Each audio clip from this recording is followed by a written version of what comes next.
All right. So basically, in terms of safety and security, so everything is executed by smart contracts. So in Chinese, I think it's 智能合约. So it's just not up to me as CEO. It's not up to anyone in the platform. So once you stake it, kind of, even if you stake like oldest like tokens in the space currently in the Web3 space, like everything is executed through so-called smart contracts. But when it comes to stocks, we are collaborating with one of the leading brokers, so 券商, and they have the relevant licenses. Once you stake it, it just kind of remains in their hands. So you don't have to worry about this because those brokers are licensed by Hong Kong government. And when it comes to your question, but that was about like security and safety problem, the part. So this is actually one of the key innovation we are really proud at xBrokers because it actually solves one of the biggest structural problem, and in traditional finance and DeFi. I'm not sure if you're interested in or if you have been doing anything in DeFi, but those actually are the things that are the big headache.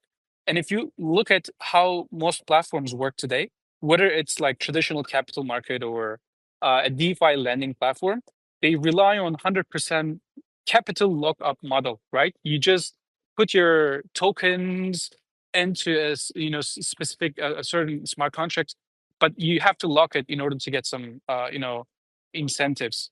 And that means if you want to support an asset or pool, you need to lock up again the full amount. So what happens is you get massive amount of idle capital just sitting there doing nothing. Like literally, it's safe but extremely inefficient. So you don't provide any liquidity in the system. So we flipped that model on its head with 30% reserve fund mechanism.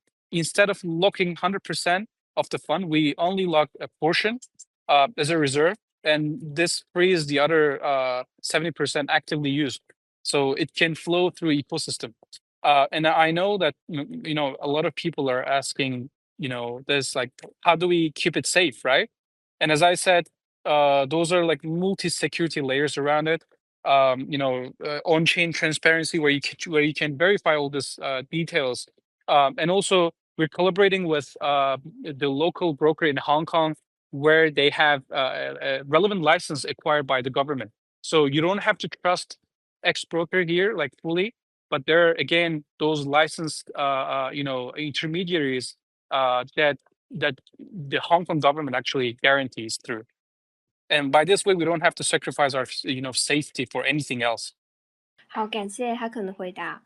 那么，相比传统的100%资金锁定模式，xBrokers 其实是采用30%的动态的一个备付金的一个制度，在保证安全的前提下，这显然是提高了大家所有资本的这样的一个效率，同时还降低了用户的一个机会成本、低门槛的可以来加入这个投资的机会。这意味着用户的资金它不需要是完全的被锁定，它提升了一个整体的流动性。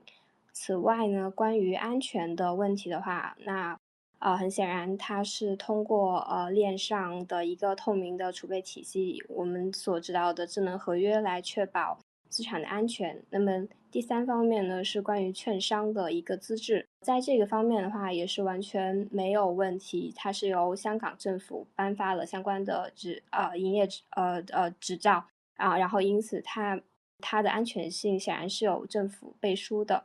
无论是从哪个维度来说的话，那么 xBrokers 这么一个30%的动态的一个备付金的制度，都是兼具了效率和安全。对，以上是回答，谢谢。